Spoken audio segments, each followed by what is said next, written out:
R K Singh पर BJP की कार्रवाई हुई है। पार्टी विरोधी गतिविधि के आरोप इन पर लगे और इस पर ये बड़ी कार्रवाई की गई। बीजेपी से निलंबित किए गए हैं आरके सिंह। आरा से बीजेपी के पूर्व सांसद आरके सिंह रहे हैं। 6 साल के लिए पार्टी से इन्हें निलंबित किया गया है और इन पर आरोप है पार्टी विरोधी गतिविधि में शामिल होने का। तो पूर्व मंत्री आरके सिंह पर बीजेपी ने बड़ी कार्रवाई की है। बड़ी खबर आपको बता रहे हैं, बड़ी जानकारी। पार्टी विरोधी गतिविधि के आरोप में ये एक्शन पार्टी ने इन पर लिया है। आरके सिंह बीजेपी से निलंबित किए गए हैं। 6 साल के लिए पार्टी से निलंबित किए गए। आपको बता दें कि आरा से बीजेपी के पूर्व सांसद रहे हैं आरके सिंह और पार्टी ने ये बड़ी कार्रवाई की है। 6 साल के लिए पार्टी से निलंबित आरके सिंह को कर दिया गया है। तो चुनाव संपन्न होने के ठीक बाद ये बड़ी कार्रवाई बीजेपी की तरफ से आरके सिंह के खिलाफ की गई है। आरा से बीजेपी के पूर्व सांसद रहे हैं। 6 साल के लिए पार्टी से इन्हें निलंबित किया गया है। पार्टी विरोधी गतिविधि में शामिल होने का आरोप है। विधानसभा चुनाव में एनडीए की प्रचंड जीत के बाद बिहार की राजनीति में हलचल काफी तेज हो गई है। मुख्यमंत्री आवास पर हलचल बढ़ती हुई दिखी। एनडीए नेता के सीएम आवास पहुंचने का सिलसिला जारी है और सुबह सुबह से नीतीश कुमार से मिलने के लिए उनके आवास पहुंचे संजय झा, ललन सिंह, मंत्री विजय चौधरी, श्याम रजक और चिराग पासवान। इस दौरान चिराग पासवान ने कहा कि मुख्यमंत्री नीतीश जी से मुलाकात कर उन्हें बधाई और शुभकामनाएं दी हैं। नीतीश कुमार के नेतृत्व में एनडीए ने ऐतिहासिक जीत हासिल की है। खुशी इस बात की है कि मुख्यमंत्री जी ने गठबंधन को मजबूती से जोड़कर रखने का काम किया। जो लोग एलजेपी, रामविलास और जेडीयू के बीच भ्रम फैला रहे थे, सिर्फ झूठी अफवाह और गलत नैरेटिव बनाने की कोशिश थी। अभी पहले कल तक हम लोग जो है धन्यवाद मतदाता प्रत्येक विधानसभा और जिला में जो है कार्यक्रम करेंगे, सभी मतदाताओं को धन्यवाद देंगे। उसके बाद जो है पांचों दल अपना अलग अलग जो है बैठ करके अपना नेता का चयन करेंगे और फिर एनडीए एक साथ बैठ करके और केंद्रीय नेतृत्व की उपस्थिति में जो है फिर विधायक दल के जो एनडीए के विधायक दल के नेता है उनका चयन करेगा। यही एक संवैधानिक प्रक्रिया होता है और इसके बाद जो है शपथ ग्रहण समारोह का तिथि तय किया जाएगा। मुख्यमंत्री जी से मुलाकात कर सिर्फ मुख्यमंत्री जी को बधाई देने, शुभकामनाएं देने आए। जिस तरीके से मुख्यमंत्री नीतीश कुमार जी के नेतृत्व में एनडीए गठबंधन ने एक ऐतिहासिक जीत हासिल करने का काम किया है, ऐसे में उनसे मुलाकात कर लोक जनशक्ति पार्टी रामविलास का एक प्रतिनिधि मंडल उनसे मुलाकात कर उनको से बधाई शुभकामनाएं देने आया था। खुशी है इस बात की कि मुख्यमंत्री जी ने जिस तरीके से एनडीए गठबंधन के हर एक घटक दल की भूमिका को सराहने का उन्होंने काम किया। मैं तो सबसे पहले आपके चैनल के माध्यम से पूरे बिहार वासियों को, पूरे बिहार के मतदाता मालिकों को मैं उनको उनके प्रति आभार प्रकट करता हूँ कि बिहार के लोगों ने जो है सुशासन और विकास पर मुहर लगाई है। हमारे नेता माननीय मुख्यमंत्री नीतीश कुमार जी के जो 20 वर्षों की उपलब्धि है और माननीय प्रधानमंत्री नरेंद्र मोदी जी के और दोनों नेता की करिश्माई जोड़ी पर लोगों ने भरोसा जताया है। जिस तरीके के दावे किए जा रहे थे विपक्ष के जरिए से, सर क्या कहिएगा उनका? विपक्ष तो इसी तरह से दावे करेंगे। कोई विपक्ष के पास कोई मुद्दा ही नहीं था। विपक्ष तो जो जनता जानती है कि कौन लोग काम करने वाले, कौन लोग काम करने वाले नहीं, कौन लोग वोट की राजनीति करते हैं, कौन लोग वोटर के बारे में सोचते हैं। हमारे नेता वोटर के बारे में सोचते हैं। हमारे नेता वोट की राजनीति कभी नहीं की, वोट की चिंता कभी नहीं की। हमारे नेता वोटर की चिंता की कि कैसे खुशहाल होंगे, कैसे उनकी जीवन यापन बेहतर कैसे होगा, उनकी आर्थिक, सामाजिक, शैक्षणिक स्थिति कैसे बेहतर होगा। तो जनता समझती, तो जनता अस्थायी रूप से जो विपक्ष को घर बैठाई। कब तक शपथ ले लिए जाएंगे? नहीं, देखिए ये तो विशेषकर जब हमारे एनडीए घटक दल के नेता बैठेंगे और उस पर निर्णय होगी। बिहार चुनाव में बेहद खराब प्रदर्शन के बाद आरजेडी के राज्यसभा सांसद मनोज झा ने कहा, ये एक बड़ा चुनाव था, नतीजे महागठबंधन के पक्ष में नहीं थे। इसका तुरंत मूल्यांकन करना कहीं से भी ठीक नहीं है। जो पहले बिहार में ज्वलंत मुद्दे थे वो आज भी रहेंगे।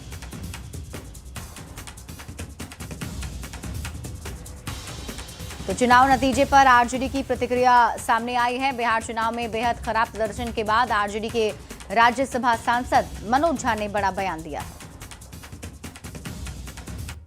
समझता हूं त्वरित टिप्पणी, त्वरित मूल्यांकन नहीं करना चाहिए। एक बड़ा चुनाव था, अब इस चुनाव में क्या हुआ, कहां हुआ, इसके लिए अगर हम 6 घंटे के अंदर, 10 घंटे के अंदर मूल्यांकन करेंगे तो वो उचित नहीं होगा, ना तो बिहार के इलेक्टर के लिए, ना पॉलिटिकल पार्टीज के लिए। मेरा मानना है कि बिहार की जनता ने, बिहार की हमारी आवाम ने, और मैं दोहरा रहा हूं, तेजस्वी जी यही हैं, मुद्दे यही हैं। हम क्या ये बिसरा दें कि बिहार को नौकरी नहीं चाहिए, बिहारी युवा को रोजगार नहीं चाहिए, बिहार की मां बहनों को सामाजिक सुरक्षा नहीं चाहिए, बिहार को पलायन से मुक्ति नहीं चाहिए। ये मुद्दे ज्वलंत मुद्दे रहेंगे। चुनाव के नतीजे हमारे पक्ष में नहीं है, इसलिए मैं इसके अलावा कोई टिप्पणी नहीं। और देखिए, चुनाव परिणाम पर आरजेडी ने एक्स पर पोस्ट कर कहा है कि जन सेवा एक अनवरत प्रक्रिया है, एक अंतहीन यात्रा है और इसमें उतार चढ़ाव आना तय है। हार में विषाद नहीं और जीत में अहंकार नहीं। राष्ट्रीय जनता दल गरीबों की पार्टी है, गरीबों के बीच उनकी आवाज बुलंद करती रहेगी। सोशल मीडिया साइट एक्स पर यह पोस्ट किया गया है राष्ट्रीय जनता दल के हैंडल से, जो आपके टीवी स्क्रीन पर आपको ये तस्वीर दिखा रहे हैं। और इसमें पोस्ट के जरिए लिखा गया है कि जनसेवा एक अनवरत प्रक्रिया है, एक अंतहीन यात्रा है, इसमें उतार चढ़ाव आना तय है। हार में विषाद नहीं और जीत में अहंकार नहीं। राष्ट्रीय जनता दल गरीबों की पार्टी है और गरीबों के बीच उनकी आवाज बुलंद करते रहेगी।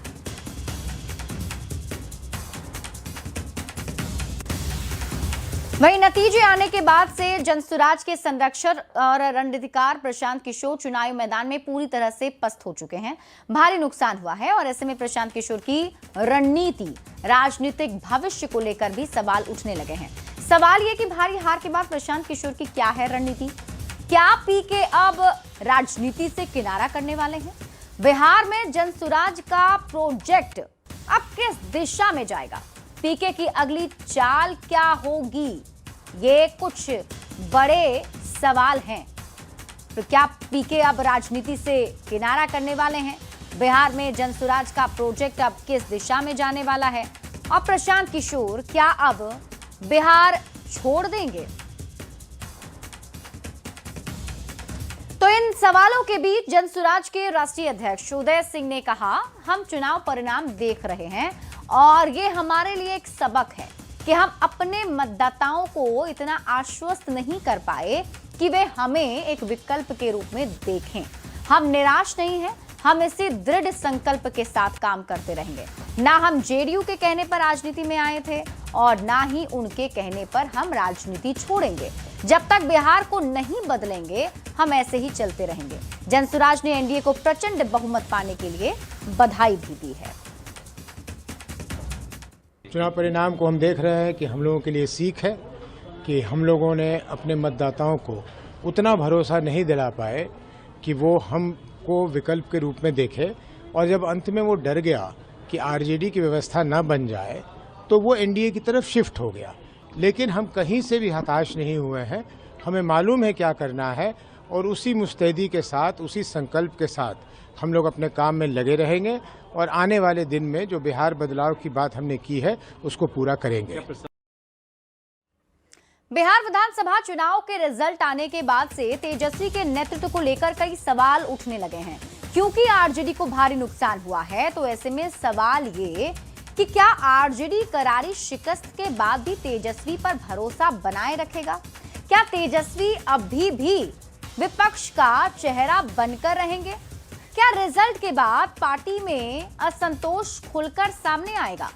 क्या तेजस्वी यादव के नेतृत्व पर पार्टी के लोग खुले तौर पर सवाल उठाएंगे? तो तेजस्वी यादव को लेकर ये कुछ सवाल जरूर हैं, क्योंकि इस बार महागठबंधन का जो परफॉर्मेंस है वो कैसा रहा ये सभी जानते हैं। और ऐसे में अब तेजस्वी यादव के नेतृत्व पर भी क्या सवाल उठेंगे, ये एक बड़ा सवाल बना हुआ है, क्योंकि तेजस्वी यादव के ऊपर ही महागठबंधन का पूरा दारोमदार था।